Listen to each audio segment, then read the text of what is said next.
Okay, oftentimes we speak of racism, we speak of classism and oppression, and it's all tied into capitalism, at the end of the day. Racism, is a byproduct of capitalism. When you talk about classism, classism is designed by capitalist forces to pretty much keep us all in check.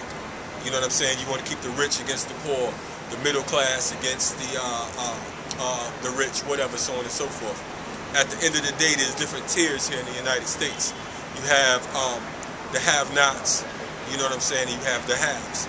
And unfortunately, the reality is you have folks like the homeless, which is a major population.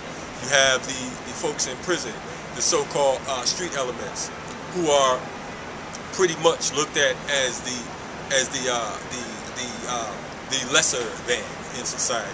You know what I mean? And then you have certain elements like the preachers and the leadership, whose job is to kind of keep these folks in check, to make sure that they don't get in the way of those dollars that a lot of the rich and the corporations are getting. You know what I mean? So when you look at the police, when you look at the prison industrial complex, it's all tied in. When you look at the police and they say we're here to protect and serve, they're actually here to protect and serve, but they're here to protect the interests of the establishment. They're here to protect the rich and pretty much serve us in the streets. Recently there was a rally, October 22nd rally, and we talked about how folks, there was research done that stated that every 36 hours a black person was being murdered by the police here in the United States. You understand what I'm saying? In any other country in the world, it would have been a major outcry. You know what I'm saying? Here in Atlanta, where we are right now, we have 6 years ago, a 92-year-old Katherine Johnson was gunned down in her own home. 92 years old.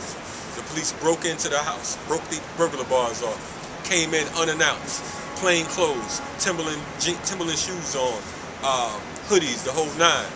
Ran up in the house. She fired in the air, and they shot her up. You understand what I'm saying?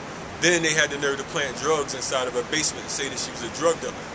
You know what I'm saying? So the reality is the situation that we're living in right now, when we're dealing with class struggle, when we're dealing with oppression and all that type of stuff, like I said, it's all a byproduct of capitalism. It's no hocus pocus. It's no, let's blame the rich or whatever.